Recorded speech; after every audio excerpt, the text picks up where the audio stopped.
하나님의 크신 사랑과 은총이 여러분의 삶에 함께 하시기를 빕니다. 오늘은 간음하지 말라라는 제목으로 함께 하나님의 말씀을 나누겠습니다. 오늘은 십계명의 7번째 계명인 간음하지 말라는 명령에 대해서 살펴보겠습니다. 먼저 간음의 사전적 의미를 알아보겠습니다. 간음은 부부가 아닌 남녀가 성관계를 맺는 것을 의미하며 성폭행과 성매매도 간음에 포함됩니다.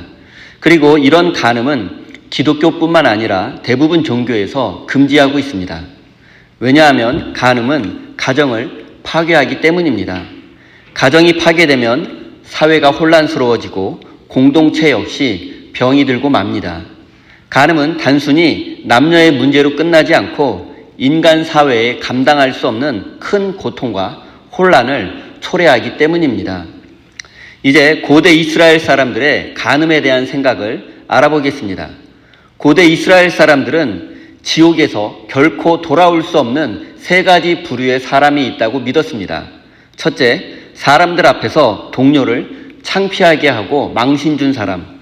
둘째, 동료를 무례한 별명으로 부르고 조롱한 사람.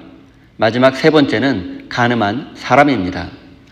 이처럼 유대인들은 간음을 매우 커다란 죄로 여겼습니다.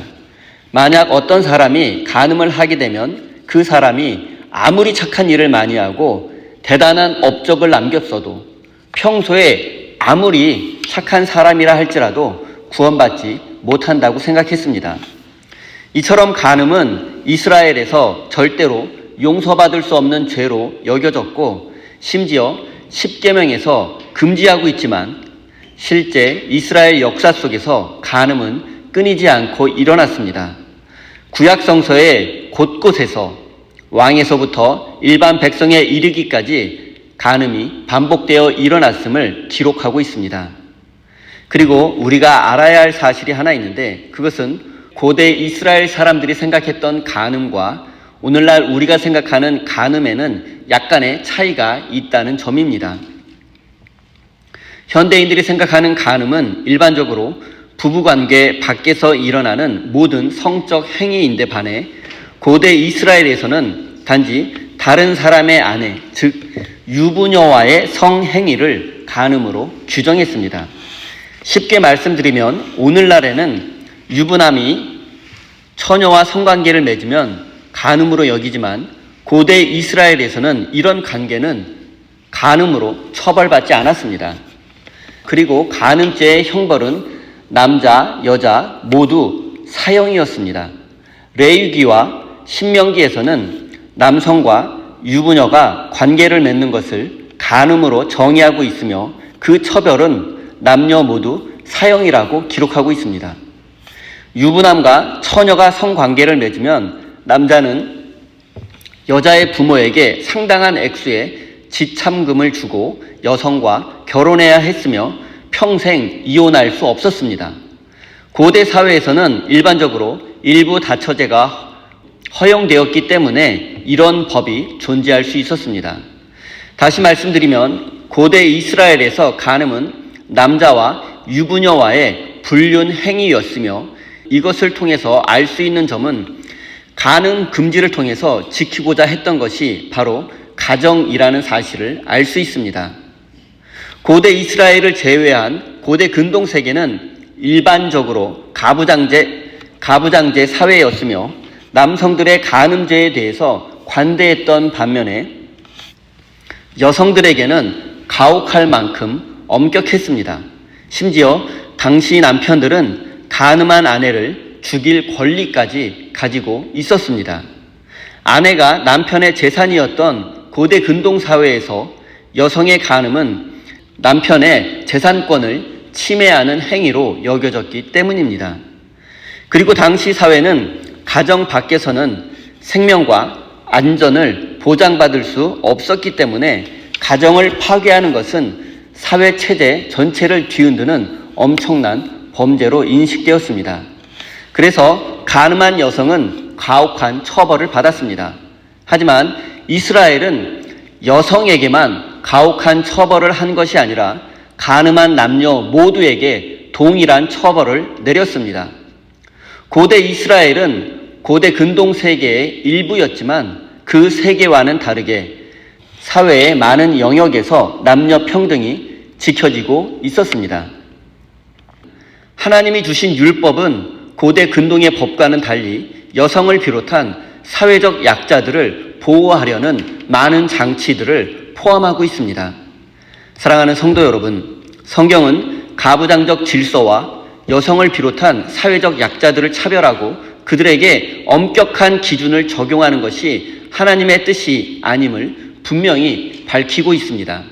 남성과 여성 모든 사람은 법 앞에 평등해야 하고 여성을 비롯한 사회적 약자들에게 따뜻하고 관대한 것이 성경의 정신이며 하나님의 명령임을 가슴 깊이 새기시기 바랍니다.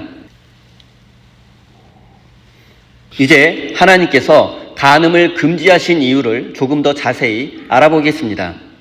간음을 남성과 유부녀의 성적 일탈 행위로 규정한 유대 사회에서 간음은 여성에게는 자신의 가정을 파괴하는 것이고 남성에게는 남의 가정을 파괴하는 행위였습니다. 그런데 당시 사회에서 가정이란 생존을 위한 필수 요건이었습니다. 당시에는 제국의 수도와 같은 일부 대도시에 시장이 있었기 때문에 이런 일부 대도시를 제외한 모든 곳에서의 인간 생활이란 오직 가정이라는 울타리 안에서만 가능했습니다. 그리고 고대 근동 세계에서 일반적으로 가정이라 하면 오늘날과 같은 핵가족이 아니라 대가족, 적어도 3대, 4대가 한 울타리 안에 함께 사는 대가족을 의미했습니다. 그리고 자신의 피를 이어받은 아이를 낳는 것과 그를 양육하여 재산을 물려주고 또 아이가 장성하면 그 아이를 통해서 노후를 보장받는 일은 매우 중요했습니다. 그런데 간음은 이 모든 것을 무너뜨리는 행위였기 때문에 가혹하게 처벌했던 것입니다. 간음은 단순히 도덕적인 죄가 아니라 가족 전체의 삶을 파괴하는 끔찍한 범죄였습니다. 간음과 불륜은 현대 드라마나 영화의 단골 소재입니다. 그리고 간음의 결과 가정은 해체되고 배우자와 자녀들은 씻을 수 없는 상처를 받고 괴로워합니다. 그리고 그들에게는 더 이상 돌아갈 가정이 존재하지 않습니다. 인생을 살다 보면 누구나 힘들고 어려운 순간이 오기 마련인데 돌아갈 가정이 없다는 것은 절망 그 자체입니다. 요즘 현대인들은 간음과 불륜을 너무 가볍게 여기는 경향이 짙습니다. 몇 해 전 한국에서 방영된 부부의 세계라는 인기 드라마가 있습니다. 이 드라마에서 가장 유명한 대사가 바로 사랑에 빠진 게 죄는 아니잖아 라는 말입니다. 여러분 정말로 사랑에 빠진 게 죄는 아니라고 생각하십니까? 다들 한 번쯤은 이 대사를 들어보셨을 것입니다. 여러분은 어떻게 생각하십니까? 아직 결혼하지 않은 청춘 남녀가 사랑하는 것은 얼마나 아름답습니까? 이들이 사랑에 빠지는 것은 축복입니다. 하지만 이미 결혼해서 가정이 있는 남녀가 사랑에 빠지는 것은 추악한 죄입니다. 우리 사회에 더 이상 간통죄가 존재하지 않지만 불륜은 마땅히 사회적으로 지탄받아 마땅합니다. 내로남불이라는 말이 있습니다. 내가 하면 로맨스, 남이 하면 불륜. 이 말은 잘못되었습니다. 내가 해도 불륜, 남이 해도 불륜입니다. 우리는 간음과 불륜을 가볍게 여겨서는 안 됩니다. 용인해서도 안 됩니다. 사랑하는 성도 여러분, 잘못된 사랑에 빠진 것은 추악한 죄입니다.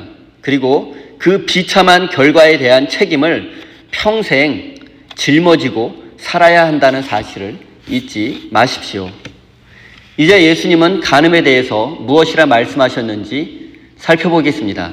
마태복음 5장 27절부터 29절입니다. 간음하지 말아라 하고 말한 것을 너희는 들었다. 그러나 나는 너희에게 말한다. 여자를 보고 음욕을 품는 사람은 이미 마음으로 그 여자를 범하였다. 내 오른 눈이 너로 죄를 짓게 하거든 빼어 버려라. 신체의 한 부분을 잃는 것이 온몸이 지옥에 던져지는 것보다 더 낫다. 예수님은 마음속에 음욕을 품는 것이 간음의 본질이라고 말씀하십니다. 또한 간음죄를 짓는 것보다 차라리 눈을 빼버리는 것이 낫다고 하셨습니다. 두 눈이 성한 채로 지옥에 가는 것보다 눈알 하나를 빼더라도 간음죄를 짓지 않는 것이 더 낫다는 말씀입니다. 그런데 예수님의 말씀대로 하자면 이 세상에 애꾸눈이 아닌 사람이 몇이나 있겠습니까? 여러분, 이 말씀은 실제로 우리 눈을 빼버리라는 뜻이 아닙니다. 우리에게 무거운 짐을 지워주기 위해서 하신 말씀이 결코 아닙니다. 우리는 예수님께서 말씀하신 의도를 잘 파악해야 합니다. 1차적으로 이 말씀은 겉과 속이 다른 바리새인들의 위선을 비판하기 위해서 하신 말씀입니다. 그들은 겉으로는 거룩하고 의로운 척했지만 사람들이 보지 않는 곳에서는 탐욕스러운 짓을 많이 했습니다. 바리새인들은 자신들의 위선과 탐욕을 아무도 모를 것이라고 생각했습니다. 하지만 예수님은 그들의 부패한 마음을 꿰뚫어 보셨고 신체를 절단할 각오로 위선을 벗어버리고 죄를 멀리하라고 말씀하신 것입니다. 예수님은 무엇보다 우리의 마음이 깨끗하기를 원하십니다. 우리가 다른 사람들을 바라볼 때 욕망의 눈으로 바라보는 것이 아니라 순수한 마음으로 바라보기를 원하십니다. 아름다운 것을 아름다움 그 자체로 보아야지 욕망의 대상으로 바라보아서는 안 됩니다. 무절제한 욕망으로 순수한 마음을 잃어버리게 되면 상대방을 나와 같은 인간으로 보는 것이 아니라 욕망의 대상으로 바라보게 되고 상대방을 나의 소유물로 만들려고 합니다. 그리고 자신의 성적 만족을 위해서 상대방을 짓밟고 폭력을 행사하기도 합니다. 하지만 우리는 상대방도 나와 똑같은 존재라는 사실을 잊어서는 안 됩니다. 그도 누군가에게 사랑받는 아들이고 딸이며 존귀한 존재라는 사실을 잊어서는 안 됩니다. 그도 나와 마찬가지로 하나님께서 만드신 존귀한 존재, 아름다운 존재라는 사실을 잊어서는 안 됩니다. 타인을 존귀한 인간으로 대하라는 것이 간음하지 말라는 명령 속에 담긴 하나님의 참된 의도입니다. 우리가 타인을 존귀한 인간으로 대한다면 간음과 불륜은 이 세상에서 사라지고 말 것입니다. 사랑하는 성도 여러분, 여자를 보고 음욕을 품는 자는 이미 간음한 것이라는 말씀은 인간을 존중하고 아름다움을 아름다움으로 볼 수 있어야 한다는 뜻입니다. 우리가 모든 인간을 존중하고 아름다움을 아름다움으로 볼 수 있을 때 이 땅의 간음과 불륜은 사라지게 될 것입니다. 이제 사랑이 무엇인지 한번 생각해 보겠습니다. 왜냐하면 간음이란 사랑이라는 이름으로 행해지는 성적 탐욕의 산물이기 때문입니다. 누군가를 사랑한다는 것은 그것을 통해서 자신이 행복하게 될 것을 기대하고 자신의 욕망을 그 대상에게로 향하는 것입니다. 그리고 사랑은 그 자체로 가치 중립적입니다. 누가 하느냐에 따라서 선하기도 하고 악하기도 합니다. 또한 희망적이기도 하고 절망적이기도 합니다. 그리고 사랑은 사랑하는 대상을 닮아가게 하는 힘이 있습니다. 사랑은 사람을 변화시키는 힘이 있다는 뜻입니다. 인간이 하나님을 사랑하게 되면 하나님을 닮게 됩니다. 하지만 인간이 욕망을 사랑하게 되면 욕망의 화신이 되어 자신과 사랑하는 대상을 파멸의 길로 이끌고 맙니다. 스토아 철학자 세네카는 욕구와 욕망을 나누어서 설명했습니다. 식욕과 수면욕과 성욕은 얼마든지 충족될 수 있습니다. 충분히 먹고 충분히 자고 또 사랑을 하면 욕구가 채워집니다. 그러나 이 욕구가 무절제한 욕망으로 변하게 되면 세상 그 무엇으로도 채울 수 없고 만족할 수 없습니다. 도저히 만족시킬 수 없는 것, 그것이 바로 욕망이고 탐욕입니다.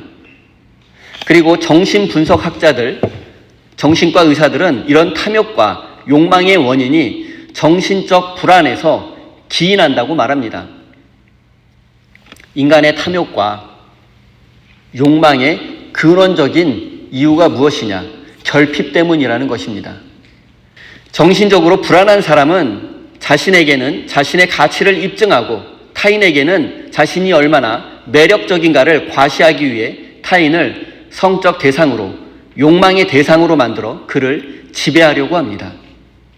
사랑하는 성도 여러분, 이렇게 정신적 불안에서 기인한 과도한 욕망은 아무리 노력해도 영원히 채워지지 않습니다.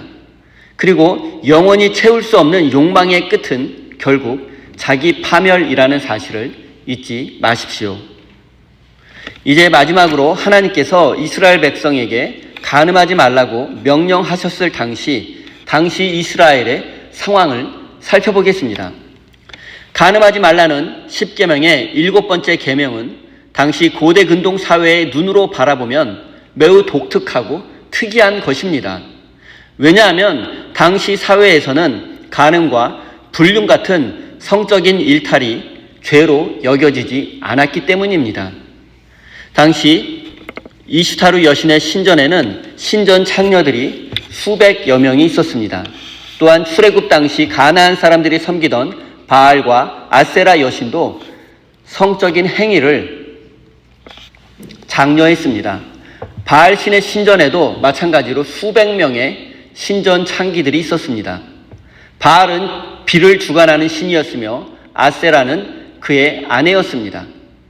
바알 신전에서 사람들이 집단 성행위를 하면 바알 신이 기뻐해서 비를 내려준다고 믿었습니다. 그리고 비가 와야 농사를 지을 수 있고 풍년을 기대할 수 있기 때문에 사람들이 바알 신전에서 집단 성행위를 하는 것은 제사의 일부분, 바알 신에게 바치는 예배의 일부분이었습니다. 이처럼 당시 고대 근동 사회에서 간음과 불륜과 같은 성적 행위는 특히 지배층에서 죄로 여겨지지 않았으며 특별한 경우를 제외하고는 사회적 악으로 취급받지도 않았습니다. 간음하지 말라는 명령은 이런 사회적 배경 속에서 볼 때 이스라엘 백성들에게만 주어졌던 매우 특별한 법이었으며 하나님의 거룩한 명령이었습니다. 하나님이 이스라엘 백성에게 원하셨던 것은 죄가 만연한 세상에서 거룩한 백성으로 하나님의 거룩한 자녀로 존재하는 것이었습니다. 마찬가지로 우리가 정말로 하나님의 백성이라면 이 세상의 길을 따라가서는 안 됩니다. 세상의 방법과 가치관이 하나님의 뜻과 어긋난다면 우리는 마땅히 그 길을 따라가서는 안 됩니다. 악을 악이라고 말할 수 있어야 하고 잘못된 것을 거부할 수 있는 용기가 필요합니다. 사랑하는 성도 여러분, 우리가 어떻게 하면 세상의 길을 거부하고 거룩한 하나님의 백성이 될 수 있겠습니까? 우리가 어떻게 해야 탐욕과 욕망을 멈추고 간음이 사라지게 할 수 있겠습니까?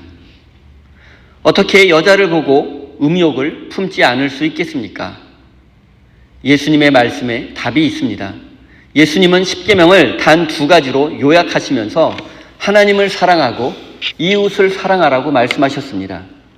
그렇습니다. 우리의 무절제한 욕망은 오직 하나님을 향한 사랑을 통해서만 벗어날 수 있습니다.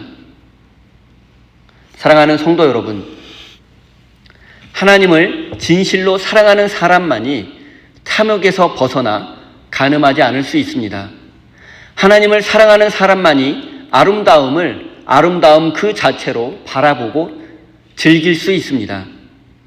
하나님을 향한 고귀한 사랑만이 인간을 성적 탐욕으로부터 자유롭게 할 수 있습니다. 사랑하는 우리 세임교회 성도 여러분, 하나님을 더욱 사랑하십시오. 그래서 모든 탐욕으로부터 해방되어 자유와 행복을 누리는 복된 인생이 되시기를 예수님의 이름으로 축원드립니다. 기도하겠습니다. 하나님, 지금까지 우리는 우리에게 주어진 자유가 한계가 없는 것이라 착각하고 방종하며 살아왔습니다. 우리의 사랑이 탐욕으로 오염되어 상대에게 고통을 주고 우리의 삶이 조금씩 파괴되어 가고 있는 줄도 몰랐습니다. 하나님, 우리는 이렇게 서서히 죄에 물들어 가고 있습니다. 간음하지 말라는 명령을 지키려고 애쓰기보다는 자신과 이웃을 사랑하는 일에 집중하며 무엇보다 하나님을 더욱 사랑하여 우리 안에 있는 탐욕과 욕망의 노예가 되지 않을 수 있도록 우리를 지켜주십시오. 하나님, 물질 만능주의 세상은 인간의 탐욕을 부추기며 돈과 성공에 면죄부를 주고 있습니다. 세상은 점점 인간을 대상과 도구로 여기며 인간에 대한 존중이 사라지고 있습니다.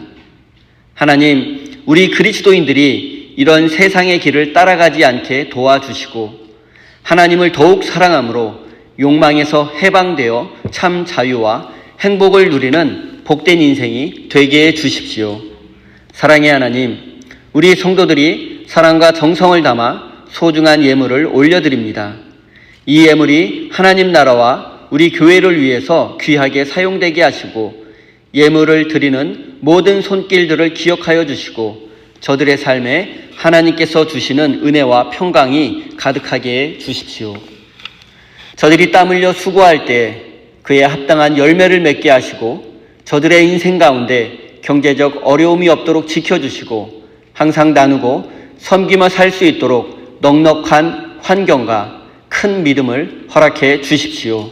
예수님의 이름으로 기도드립니다.